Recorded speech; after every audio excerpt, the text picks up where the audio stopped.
Mbote mbote, famille na TikTok, Facebook, YouTube, partout ba chaîne anglaise.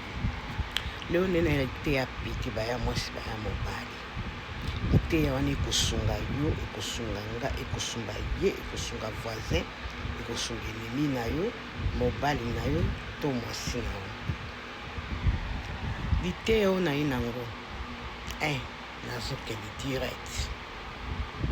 Soki mwasi aza na règle ba période na ye kolala na mwana mwasi te ya mobali.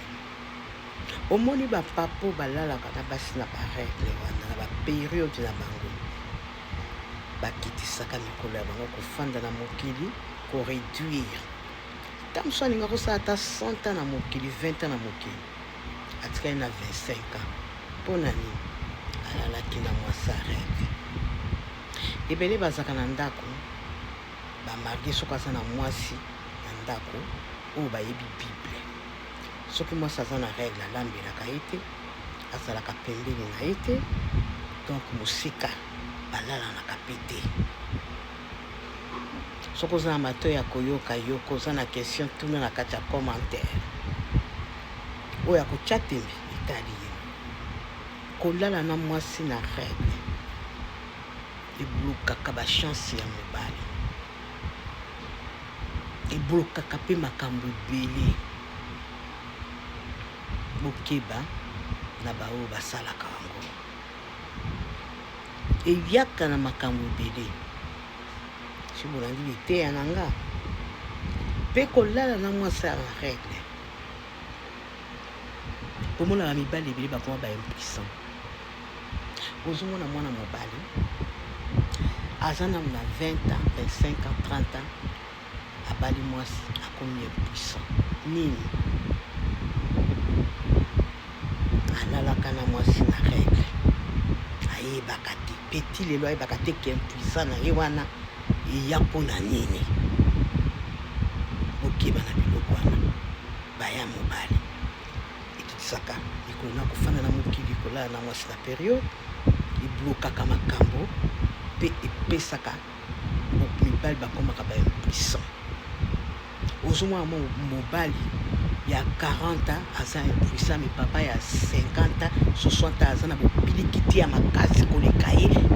Mwana wana alala yo ya 30 ans okoma impuissant. Bokeba oya kozanga koyoka etali ye.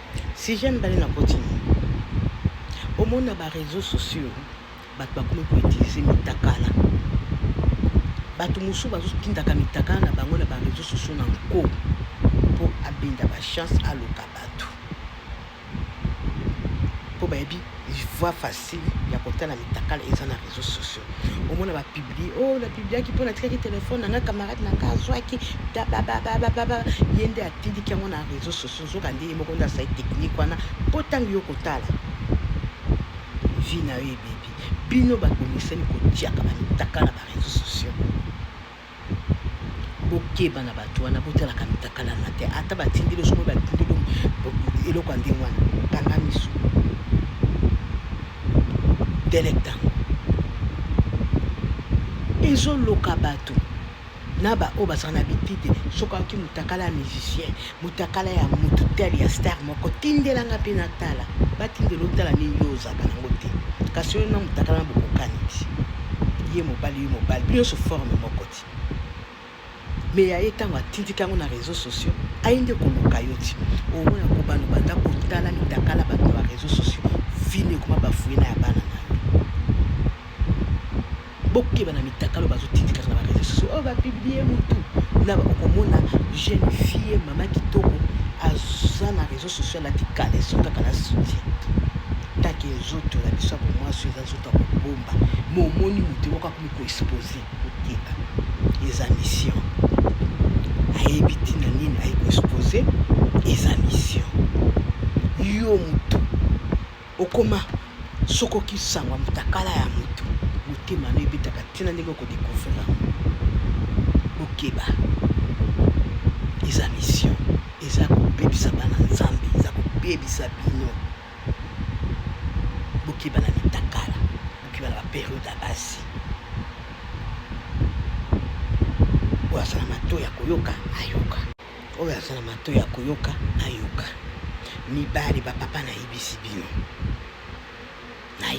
bino bajeune garçon okoma 30 okoma impuissant mi papa ya 50 aza na mobili kiki te po papa na mibombaki yo mibombaki te na baoyo lisusu na koti kotala mitakala na ya bato mitakala mosusu ya mabe otali yango elongi mabe ntango otali yango etikali yo na mémoire na motu otambola motakala na motu oza kolia ozomona motakala na motu aloki yo deja te luka badelivre yo bamitakala bozotalaka na baréseau sociaux bino bozoka esenge bapiblie motu te bapiblie oyebi ntina nini ya bapiblie ye moko nde amipiblie mpo azwa na succès na makambo asalaka okeba na bato mosusu batindela na baporno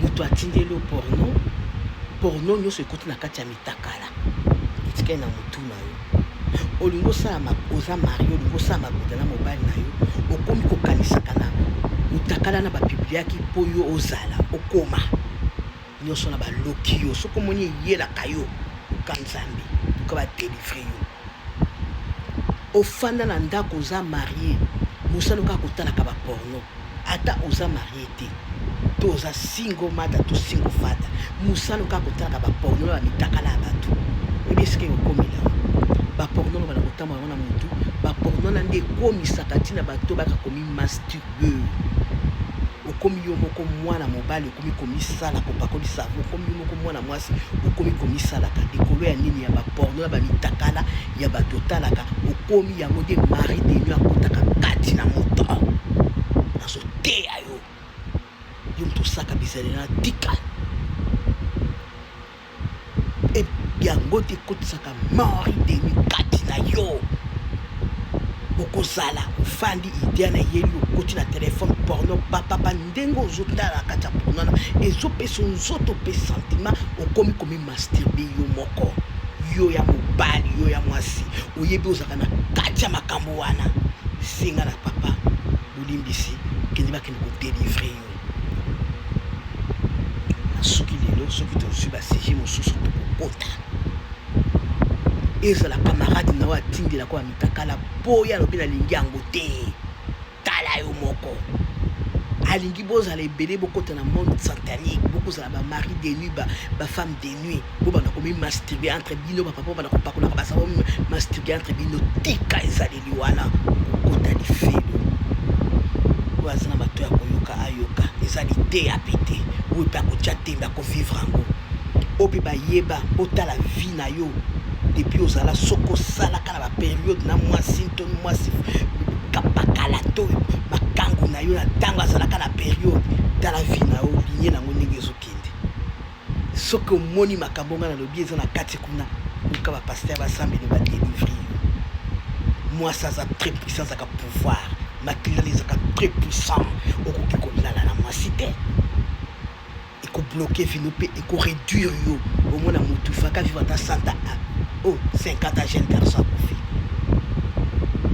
ebloke makambo baprojet na yo na soki na bokotakota bomi abone na mama Henriette Kilungu Shembo TV na soki wana otie tembe oyo aza na makambo na commentaire aza na besoin ya conseil akoma na commentaire je vous love nakopesa ye ok bye waza na mato ya koyoka mwana malamu ayokaka mobali malamu ayokaka mwasi malamu ayokaka